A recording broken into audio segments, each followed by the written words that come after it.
Hello, world of YouTube and wherever else Heather ends up posting this. I'm Ryan Alter. Welcome to the Divine Ascension Company's kind of chat with the other side.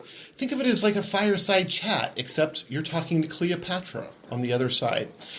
Here with me is Heather Zimmerman. Heather, say hi. Hello. Hello. Heather is going to be our channel for the evening, and she is going to be bringing through today. We have a big treat for you. We have Cleopatra. And so I will let Cleopatra do her own introductions. I have not spoken with her before as an energy. Apparently, she said it was something like Beetlejuice waiting in line with all the numbers and like thinking she was like 1 millionth in line. But one of the things that we're doing is we're letting AI ask the questions today. How interesting is that? So what I've done is I've gone on to one of our favorite AI sites and I've said, hey, if you were to interview Cleopatra on the other side, what would you ask her? Now, let me say why I'm doing this. I'm trying to flip the script a little bit where everybody's asking AI spiritual questions. What we're doing is we're saying like, well, let's give AI a voice in this, okay? More than just answering the questions. Let's allow it to ask the questions and maybe give it some more data from the other side to process, and maybe we'll get better results out. We're all part of training the algorithms. So, Heather, do you have anything you want to add? I don't think so. Okay, perfect. So if you don't mind, let's go ahead and bring Cleopatra through. Yes. Hello. Hello. Hello. Hello, my name's Ryan, and you are? I am Cleopatra, of course. Yes. Now, were there multiple Cleopatras, or are you like the OG, or like how does that work? I think there's many. There was 7 total. I believe I was the last one and the most famous. Oh, how lucky are we to have the most famous Cleopatra? Yes. Well, I did create quite the reputation for myself. Yes. So I will admit I don't know much about you. And so the questions today are you familiar with what AI is? We'll figure it out as we go. Okay, perfect. It's this thing that's kind of taking over humanity and making us all smarter for doing it. So, a little bit of background. Do you want to tell us anything about yourself, or do you just want to like launch right into questions? Hmm. I think most people know who I am. We can jump in. Okay. So, Cleopatra, the world remembers you for your beauty and your romances. But what do you think that they misunderstood about your true power? Hmm. I think because initially, when I came into power, it was alongside of my brother. And I think, especially at that time, many people attributed all of the wonderful things that I did for my people to my brother when he did not do anything. It was all me. I was a wonderful ruler, a wonderful leader, at least up until the end, depending on who you ask. But love can make you do crazy things. Hmm.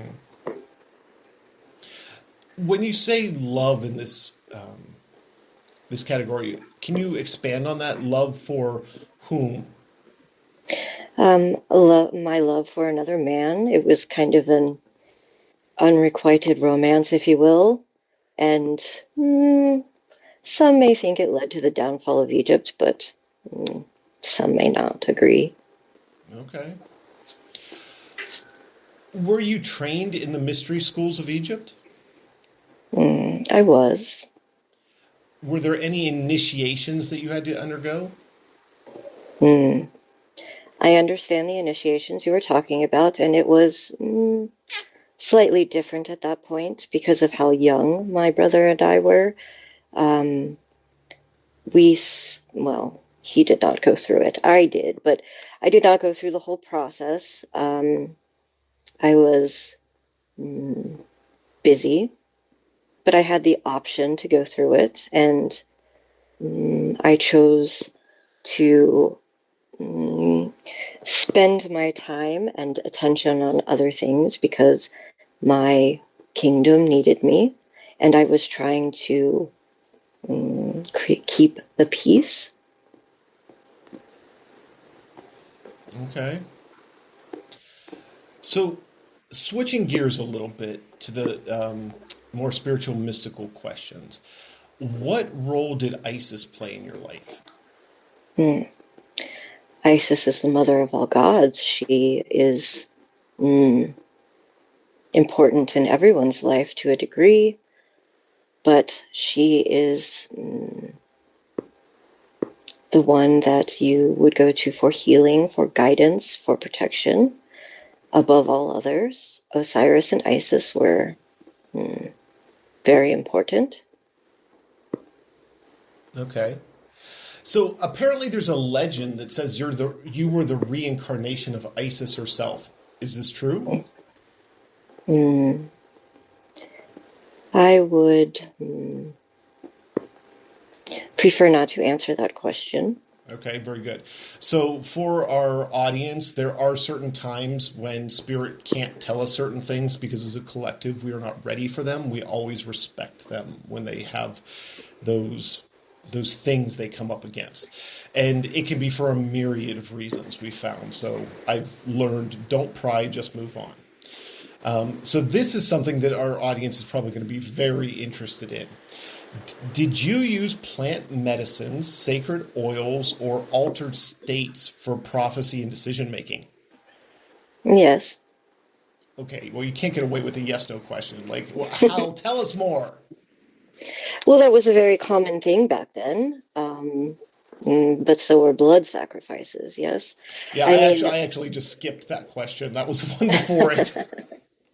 yes, things were very different back then. Plants were, they say plants now are alternative medicine, but that is not true. Plants and herbs were the original medicine. Um, and that is, you have your mystics, your shamans, your healers, and most of them know how to make poultices. They know how to make tinctures. They know how to make all the things that are necessary for healing. Because, I mean, how else did we survive before traditional medicine, which that could be a whole conversation in itself. Gotcha. And as far as the altered states of consciousness, yes, it was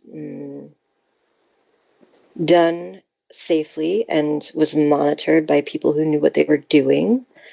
And it was helpful for those who, say, did not go through the initiate program to be able to visit the other side if they so choose. Okay. There were many reasons for these experiences, and visiting the other side was only one of them. Okay.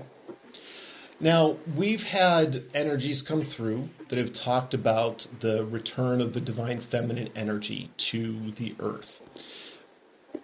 Are you familiar with this concept? Would you agree with that?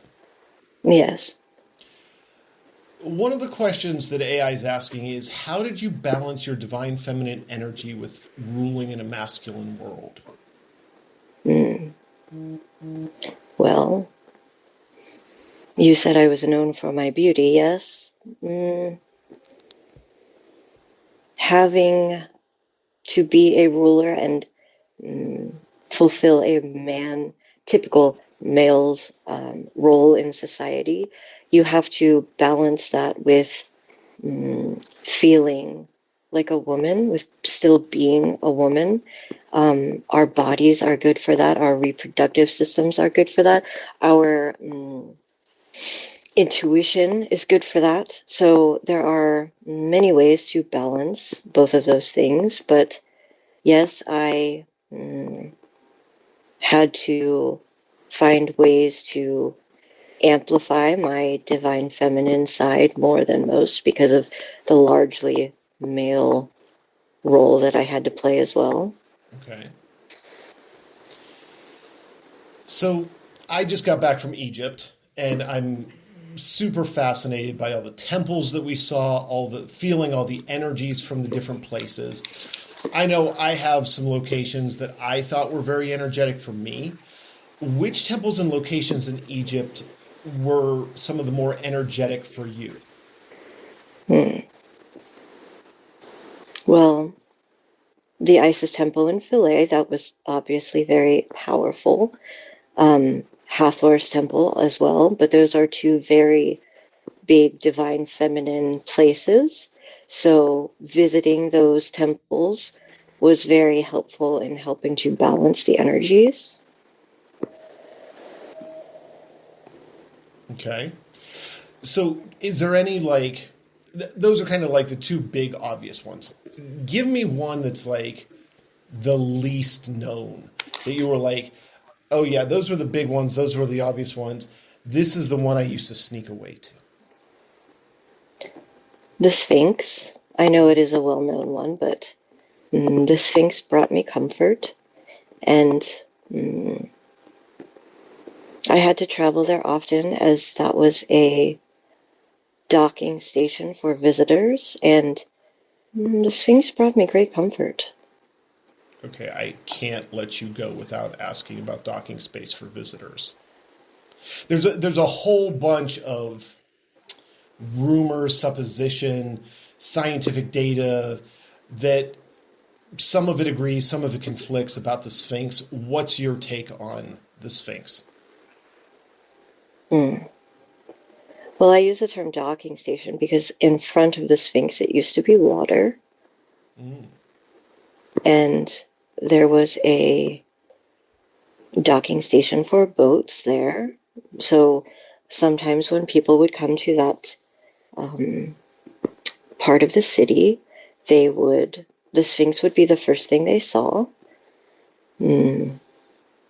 And so mm, having to be the reception party, if you will, for some of those, I would be at the Sphinx quite often. As far as the lore behind the Sphinx, I will just say that the Sphinx is much more than it is mm, to the eye. There are many things going on there energetically and spiritually that one day will be shared with the collective, but it is not time yet. Okay. So, as we're talking about the divine feminine and the Sphinx, I'm thinking about my meditation that we did at the base of the Sphinx, and certain sites speak to certain people differently. Would you agree with that? Yes, of course. So the Sphinx, I thought I was going to have some like super transformative something happen, and I kind of didn't really have much at all happen there. Many other people did, and as I'm talking to you, I'm wondering if it was more divine feminine energy that at that moment didn't resonate as much with me as it did with others. Um, what are your thoughts around that? Yes, the Sphinx does have strong feminine energy, but this vessel is telling me that you visited the Sphinx at the very beginning of your trip, Mm-hmm. and mm, not everyone that was in your group was ready for a big transformative experience. So, yes, it did resonate with some more than others, but I kind of have the feeling that if you visit the Sphinx again, you may have a different experience. Okay. Well, the good news is I'm going back in a year, and I'm looking forward to doing that again and seeing. I'll follow back up with you afterwards.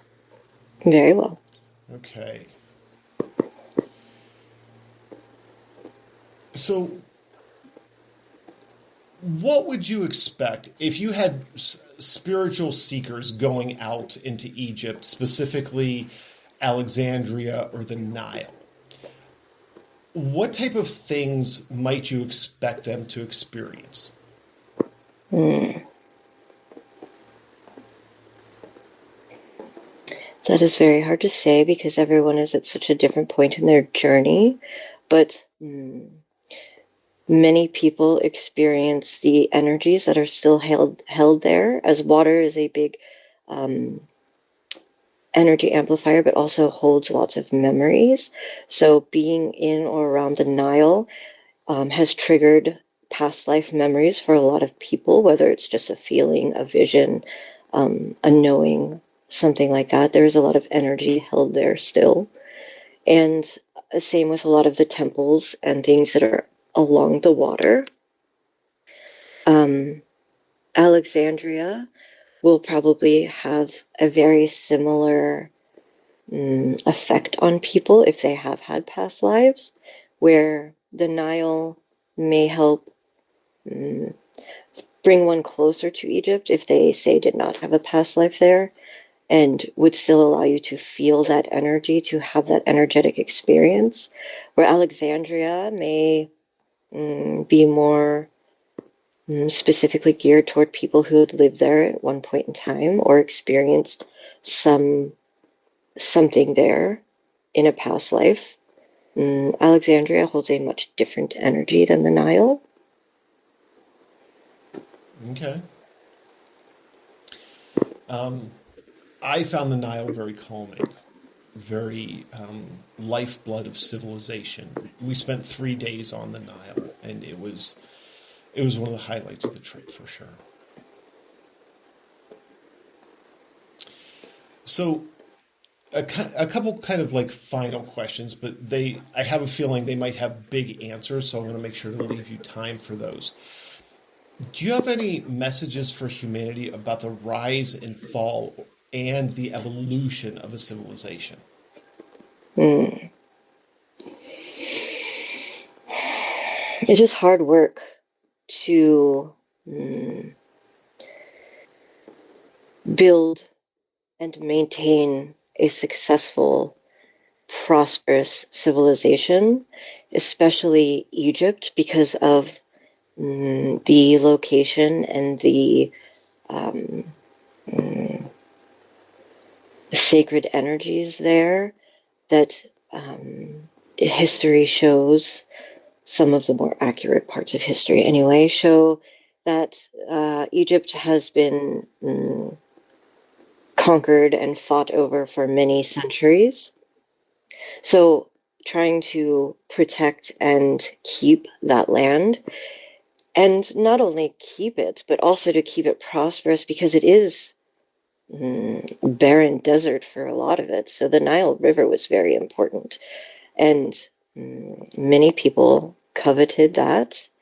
And it was like having to be on your toes all the time and be one step ahead of the opponent all the time, and figuring out new ways to run your kingdom and to keep your kingdom, because so many people had tried and failed, or tried and succeeded in the past. So you try to find new ways that work for you, and some are successful, some are not. But it is hard to please everyone, and sometimes you have to make the hard decisions that affect more than just yourself. And not everybody is capable of seeing your logic and your reasoning behind it. So it is important to stay in good graces with your people, but also have to balance those hard decisions as well. And I don't think history has a tendency to focus only on the super great, amazing things, or the super great, like, terrible things, and don't talk about how it is important to keep that balance, and the good things, the small wins along the way, if you will. Mm-hmm. Well, I think I used to run a company, right? And I think that can be said about for running a business as well. Like, everybody sees the like big impressive moves, but they didn't see the grind that it took to get there. Yes. Mm-hmm. Okay, I saved this for last. This has got to be one of my most favorite questions out of this whole thing. You ready? Yes. Is there a connection between Egypt and Atlantis? And if so, what is it? Yes, there is. There's more than one connection. Physically, spiritually, energetically. And as much as I would love to tell you what those are, I am not allowed. at this time, but you will, mm, as your disclosures continue to happen and as you learn about the mm, fallacies of your history books, you will be provided that information as you are ready. So we will just leave it at a yes. Oh, I was hoping for the juice. I apologize, but I am not allowed to say. No worries, no worries. Okay, so as we wrap this up, is there any messages? Now, you know where humanity's at, kind of in its evolutionary path. I'm guessing you've been keeping an eye on us, yes? Yes, who has not? Okay. So I ask you this. If you could reach a large audience of people and give them advice for what they're going through right now in the evolution of humanity, what would that be?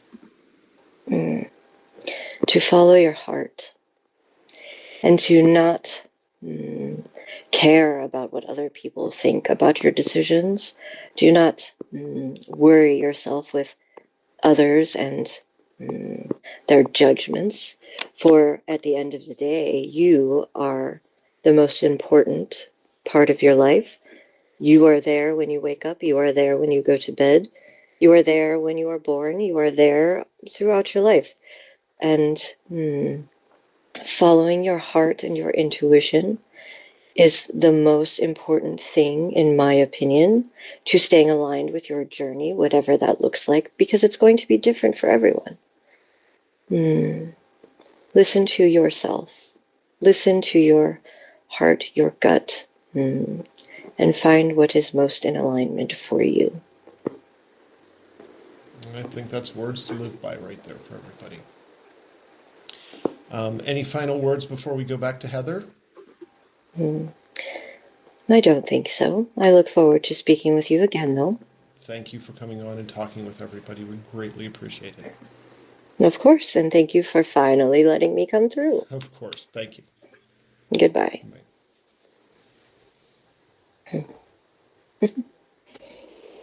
She was a lot more pleasant than I was expecting. No offense. So some of our viewers might be wondering, how do you feel after channeling? So describe what you're feeling right now. I am feeling a very, like a lightness in my body.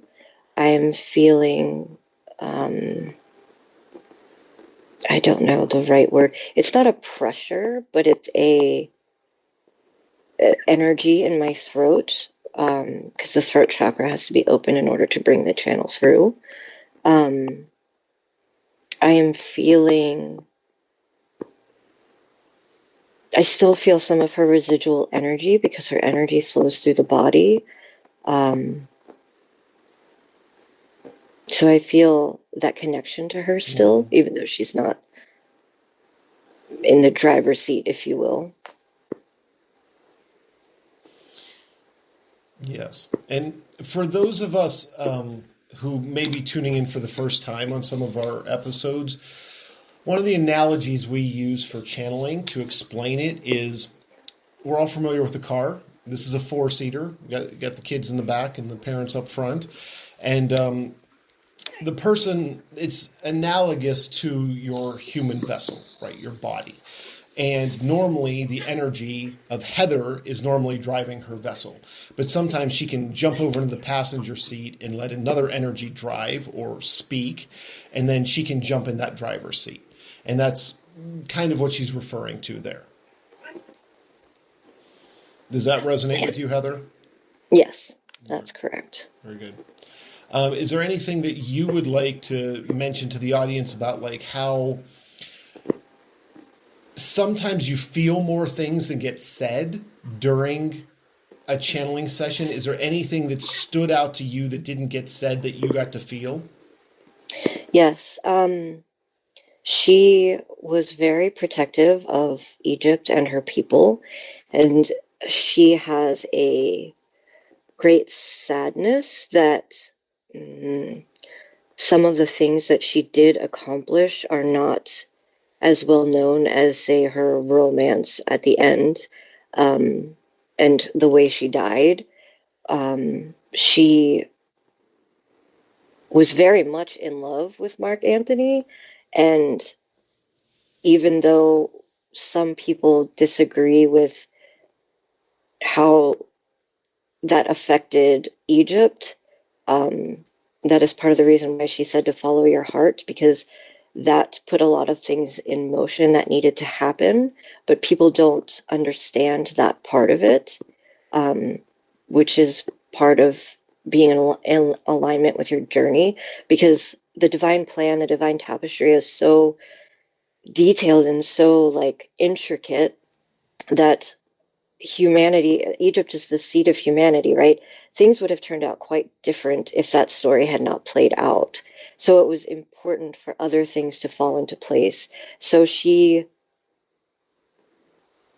what's the right word? She gets very emotional when she thinks about how other people view her relationship at the end. And at the end of the day, she was in love. And she loved her people, but she loved this man as well. And she didn't want to see the downfall of her civilization. And she didn't want to be separated from this man, which is part of the reason why she took her own life. So it's, there's always more to the story. And to let other people make judgments about you when they don't know that whole story is just don't, like she's just saying, don't do it. Just follow your heart, follow your intuition, and do what feels right for you. Gotcha. Because people are going to look at it however they want, but you're the one who has to live it. It's your story. Once again, I think that's valuable words for all of us. It's our story, and live it the best you can. Yes. Well, Heather, thank you so much for being the channel today, and I look forward to working with you in the future, bringing through some other gods and goddesses. Yes, I look forward to it as well. Okay, thanks. Bye. Bye.